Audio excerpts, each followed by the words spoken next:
Hi, எப்படி இருக்கீங்க? நல்லா இருக்கீங்களா? இப்போ நம்ம ஒரு ரெசிபி பார்க்கலாம். ஜவ்வரிசி வச்சு ஜவ்வரிசி பால்ஸ் இது எப்படி செய்யலாம் அப்படிங்கிறத இப்போ நான் உங்களுக்கு சொல்கிறேன். அதுக்கு முந்தி என்னோடய சேனலை சப்ஸ்கிரைப் பண்ணிவிட்டு ஒரு லைக் ஒன்று போட்டுருங்க. இப்போ அந்த ஜவ்வரிசியை ஊற வச்சுக்கலாம்.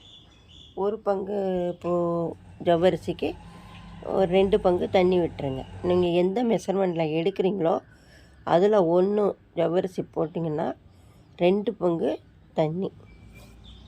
அதை கொஞ்சம் கிளறி விட்டுருங்க, இல்லைன்னா அப்படியே பிடிச்சிக்கிட்டு தண்ணி உள்ளே போகாமல் ஊறாமல் கூட இருக்கிறதுக்கு சான்ஸ் இருக்குது. நல்லா நைட்டே ஊற வச்சுட்டா காலையில் செய்யறதுக்கு ரொம்ப ஈஸியாக இருக்கும். இது போட்டுருங்க. நல்லா ஊறிடுச்சான்னு பார்த்துக்கோங்க. நல்லா ஊறிடுச்சு பாருங்கள். இப்போ இதில் நம்ம நல்லா பிசைஞ்சு எடுத்துக்கலாம்.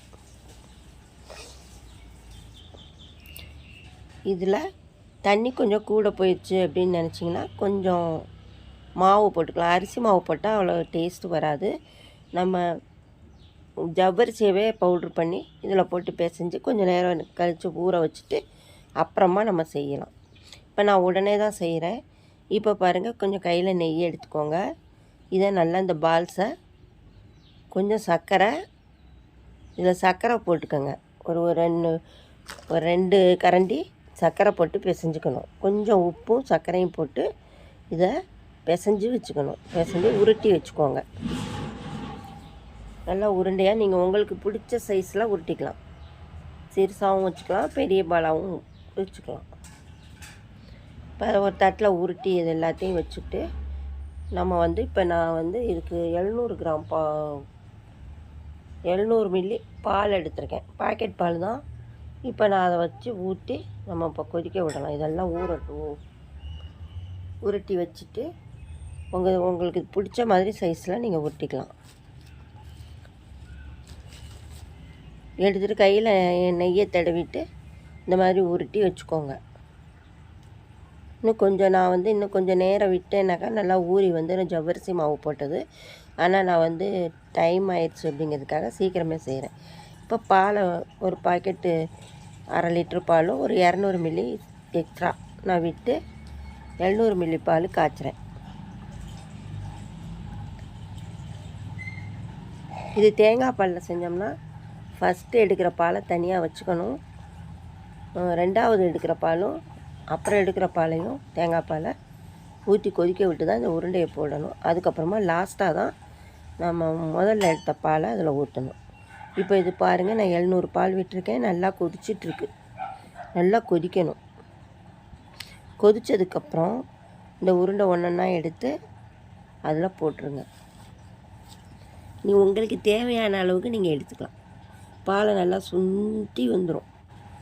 நமக்கு ஜவ்வரிசி எவ்வளோ தேவையோ எந்த மெஷர்மெண்ட்டாக இருந்தாலும் சின்னதும் எடுத்துக்கலாம், பெருசும் எடுத்துக்கலாம். இப்போ நான் 150 மில்லி எடுத்திருக்கேன். நீங்கள் 100 கிராம் உள்ளது கூட எடுத்துக்கலாம். சும்மா கொஞ்சமாக போட்டுறது செய்கிறதா இருந்தாலும் செஞ்சுக்கலாம். இப்போ அது நல்லா கொதிக்குது. இது எல்லா உருண்டையும் எடுத்து அதில் போட்டு வேக வச்சிடலாம்.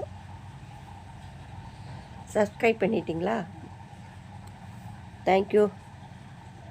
இப்போ இது நல்லா கொதிக்கட்டும். கொதிச்சு பாருங்கள், வெந்து எல்லாம் மேலே மிதந்து வருது பாருங்கள். எல்லாம் வெந்துடும். இது சாப்பிட்றதுக்கு ரொம்ப ரொம்ப சூப்பராக இருக்கும். வயிற்று வலி, அல்சருக்கெலாம் ரொம்ப நல்லது. அல்சர் உள்ளவங்க அடிக்கடி செஞ்சு சாப்பிட்டா அல்சருக்கு நல்லதுன்னு சொல்லுவாங்க. ரொம்ப சூப்பரான ரொம்ப ரொம்ப எம்மியாக இருக்கும். நீங்கள் சாப்பிட்டு பார்த்தீங்கன்னா தெரியும், அவ்வளோ டேஸ்டியாக இருக்கும். இது நல்லா கொதிக்கட்டும்.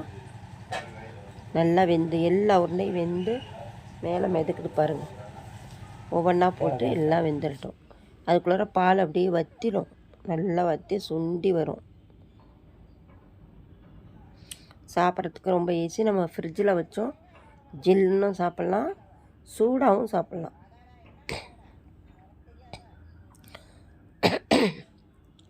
இதில் எல்லா உருண்டையும் போட்டாச்சு. எல்லாம் வெந்து வந்துடுச்சு பாருங்கள். எல்லாம் நல்லா மேலே வெந்து வந்துருச்சு. இப்போ இதெல்லாம் நம்ம கொஞ்சம் சர்க்கரை சேர்த்துக்கலாம். நல்லா 2 குழிக்கரண்டி சர்க்கரை.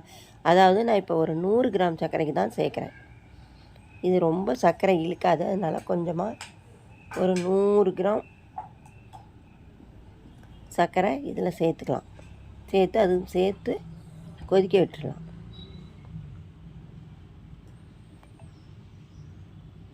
பாருங்கள், நல்லா வெந்து பால் எப்படி வந்துடுச்சு பாருங்கள். உப்பு போட வேண்டாம், உப்பு உருண்டையில் தான் போட்டிருக்கோம். இதில் உப்பு போட்டால் பால் திரிஞ்சு போயிடும், அதனால் உப்பு போடக்கூடாது. நல்லா 2 குழிக்கரண்டி சர்க்கரை போட்டிருக்கேன். உங்களுக்கு இனிப்பு தேவையான அளவுக்கு நம்ம டேஸ்ட்டு பார்த்துட்டு நமக்கு பிடிச்ச அளவுக்கு நம்ம போட்டுக்கலாம். ஏலக்காய் பவுட்ரு அது ஒரு ஸ்பூன் போட்டுக்கலாம். போட்டு நல்லா கலந்து விட்டுருங்க. நல்லா கொதிக்கட்டும். நீங்கள் நெய் வேணாலும் இதில் விட்டுக்கலாம். நெய் ஊற்றி செய்யலாம். நம்ம நெய்யில் முந்திரி பருப்பு, பாதாம், பிஸ்தா இருந்தால் வறுத்து வச்சுக்கோங்க. அது நல்லா பொடிச்சு வச்சுக்கோங்க. ரொம்ப முழுசாக போட வேண்டாம், கொஞ்சம் லைட்டாக பொடிச்சு அதை நெய்யில் வறுத்து எடுத்து வச்சுக்கணும் முதல்லையே. இப்போ இதில் கொஞ்சம் மில்க் மேடு 2 கரண்டி ஊற்றுறேன். மில்க் மேடு 2 குழிக்கரண்டி, இந்த கரண்டியில் 2 குழிக்கரண்டி அளவுன்னு வச்சுக்கோங்களேன். அது ஊற்றிட்டு மில்க் மேடும் ஊற்றி பாருங்கள். இப்போ போடவும் நல்லா நல்லா திக்காக வந்துருச்சு.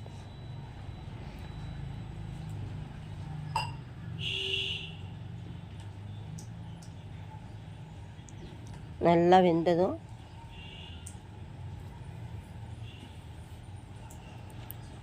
சூப்பராக வெந்துருச்சான்னு பாருங்கள். டேஸ்ட் பாருங்கள். இனிப்பு போதுமானு பார்த்துக்கோங்க. இனிப்பு பத்தலை அப்படின்னாக்கா நம்ம இன்னும் கொஞ்சம் இனிப்பு போட்டுக்கலாம். இப்போ அதை எடுத்துட்டு இந்த உருண்டையெல்லாம் இதை எடுத்து அப்படியே சூடாகவும் சாப்பிடலாம், ஆற வச்சு ஃப்ரிட்ஜில் வச்சு ஜெல்லுன்னு சாப்பிட்லாம். எப்படி சாப்பிட்டாலும் இது ரொம்ப சூப்பராக இருக்கும். ரொம்ப டேஸ்டியாக யம்மியாக இருக்கும்.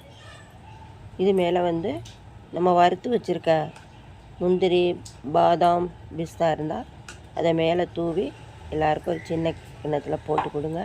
அழகாக சூப்பராக சாப்பிட்ருவாங்க. ரொம்ப சூப்பராக இருக்கும். அப்படியே மறந்துடாமல் லைக்கும் கமெண்ட் பண்ணிடுங்க.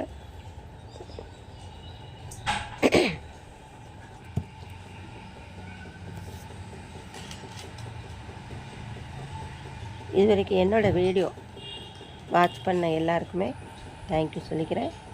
தேங்க்யூ. பாருங்கள் எப்படி வெந்திருக்கு, எப்படி இருக்குது பாருங்கள்.